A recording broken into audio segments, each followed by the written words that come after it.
یہ کیڑا جو ہے، جو اسکیبیز کا کیڑا ہے، یہ جسم کے زیادہ تر ان جگہوں پہ رہنا پسند کرتا ہے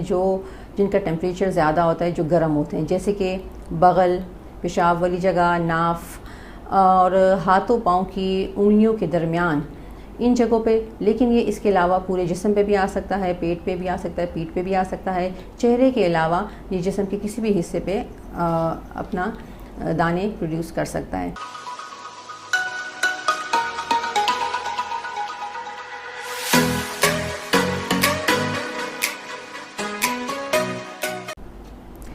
السلام علیکم، میرا نام ڈاکٹر سملین ماجد ہے اور میں کنسلٹنٹ ڈرماٹولوجسٹ ہوں۔ آج کا ہمارا ٹاپک جس پہ ہم بات کرنے جا رہے ہیں وہ ہے متعدی خارش، جس کو ہم میڈیکل ٹرمز میں اسکیبیز کہتے ہیں۔ اسکیبیز ایک متعدی لگنے والی خارش ہے جو ایک سے دوسرے کو لگتی ہے، اور اس کی وجہ کیا ہوتی ہے؟ یہ ایک چھوٹا سا کیڑا ہوتا ہے، جیسے کہ سر کی جوئیں ہوتی ہیں، اس طرح کے جوؤں نما ایک چھوٹا سا کیڑا ہے جو کہ آپ کو نظر نہیں آئے گا، جو صرف مائکروسکوپ پہ ہی نظر آ سکتا ہے۔ لیکن یہ کیڑا جب یہ جسموں پہ رہتا ہے، انسانی جسم پہ اور بستروں میں بھی رہتا ہے، تو یہ کیڑا جب ایک جسم سے دوسرے جسم میں ٹریول کرتا ہے، اس کو زندہ رہنے کے لیے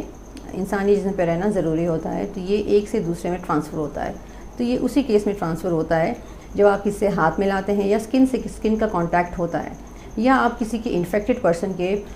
بیڈ پہ بیٹھتے ہیں اور کچھ ٹائم جیسے کہ آدھا گھنٹہ بھی وہاں پہ آپ نے لگایا، تو آپ کو اسکیبیز ہو سکتی ہے۔ اچھا، یہ جو خارش ہے یہ زیادہ کامن، زیادہ عام کہاں دیکھی جاتی ہے؟ یہ زیادہ ان گھروں میں دیکھی جاتی ہے جہاں پہ بہت سارے لوگ ایک چھوٹے سے گھر کے اندر رہ رہے ہیں، اوور کراؤڈنگ ہے۔ یہ بیماری زیادہ تر دیہی علاقوں میں اور ایسی جگہوں پہ جہاں بہت زیادہ لوگ قریب چھوٹے چھوٹے گھروں میں رہ رہے ہیں اور آپس میں ان کا کانٹیکٹ بہت زیادہ ہے، اس میں اس بیماری کے پھیلنے کے بہت زیادہ چانسز ہوتے ہیں۔ اس کے علاوہ وہ لوگ جن کی قوت مدافعت کم ہے، کسی بھی صورت میں اگر ان کو شوگر ہے یا پھر ان کو کوئی کینسر کی بیماری ہے یا کوئی ایسی دوائیاں لے رہے ہیں یا خدا نخواستہ کوئی ٹرانسپلانٹ وغیرہ ہوا ہے، تو ان لوگوں کی قوت مدافعت کم ہوتی ہے، ان میں بھی اس بیماری کے پھیلنے کے خدشات زیادہ ہوتے ہیں۔ یہ کیڑا جو ہے، جو اسکیبیز کا کیڑا ہے، یہ جسم کے زیادہ تر ان جگہوں پہ رہنا پسند کرتا ہے جن کا ٹیمپریچر زیادہ ہوتا ہے، جو گرم ہوتے ہیں، جیسے کہ بغل، پیشاب والی جگہ، ناف اور ہاتھوں پاؤں کی انگلیوں کے درمیان، ان جگہوں پہ۔ لیکن یہ اس کے علاوہ پورے جسم پہ بھی آ سکتا ہے، پیٹ پہ بھی آ سکتا ہے، پیٹھ پہ بھی آ سکتا ہے۔ چہرے کے علاوہ یہ جسم کے کسی بھی حصے پہ اپنا دانے پروڈیوس کر سکتا ہے، اور اس میں علامات یہ ہوتی ہیں کہ انسان کو خارش شروع ہو جاتی ہے، اور یہ خارش اتنی شدید ہوتی ہے کہ اس کو کھجاتا ہی رہتا ہے۔ یہ خارش زیادہ تر رات میں مریض کو زیادہ محسوس ہوتی ہے بجائے کہ دن میں، کیونکہ بستروں کے اندر بھی یہ کیڑا ہوتا ہے اور یہ راتوں رات بہت زیادہ تیزی سے پھیلتا ہے۔ اس کے دانے جب نکلتے ہیں تو وہ شروع میں بالکل لال رنگ کے باریک دانے ہوتے ہیں، اور اگر ان کو ٹائملی ٹریٹ نہ کیا جائے تو اس میں پانی بھی بھر سکتا ہے، اور پانی کے ساتھ ساتھ اس میں چھلکا بھی اس کے اوپر آ جاتا ہے، کبھی کبھار اس میں انفیکشن بھی ہو جاتا ہے۔ جتنا زیادہ آپ اس کو لیٹ کرتے ہیں ٹریٹمنٹ، اتنی زیادہ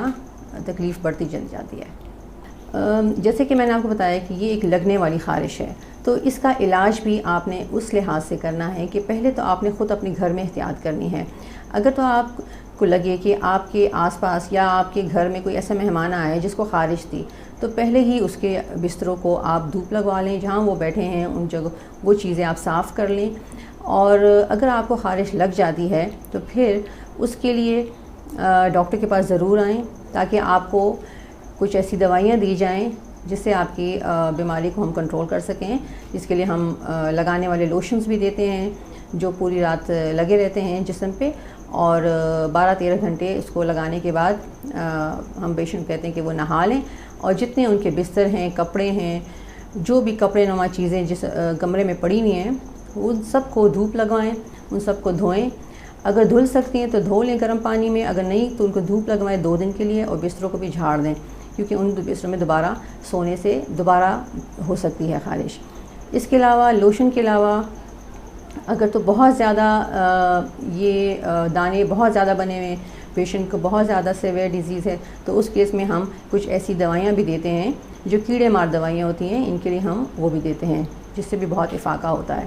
اور پھر پیشنٹ کی کنڈیشن کو دیکھتے ہوئے اگر تو اس کو انفیکشن بھی ساتھ ہو گیا ہے تو اس کے لیے انفیکشن کے لیے بھی ہم اینٹی بایوٹکس بھی دیتے ہیں، لیکن وہ ہر مریض کو نہیں دیتے، جس کو ضرورت ہوتی ہے اس کو دی جاتی ہے۔ تو مریض کو یہ کہا جاتا ہے کہ پورے 8 دن کے بعد یہی ٹریٹمنٹ دوبارہ ریپیٹ کی جائے،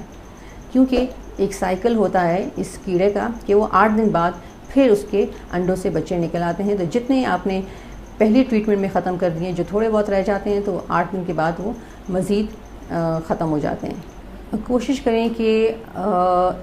ایک دوسرے سے بہت زیادہ کانٹیکٹ میں، جس کو خارش ہے ان سے کانٹیکٹ میں زیادہ نہ رہیں، اور روزانہ اپنے نہائیں دھوئیں، اپنی صفائی کا خیال رکھیں۔ جتنی زیادہ صفائی کا خیال رکھیں گے اس بیماری سے بچے رہیں گے، اور اگر بیماری ہو جاتی ہے تو آپ جلدی سے اس کی ٹریٹمنٹ کرائیں، جلدی اس کا علاج کرائیں، تاکہ یہ سب میں نہ پھیلیں، بچوں بڑوں میں سب میں نہ پھیلیں۔ بہت شکریہ، السلام علیکم۔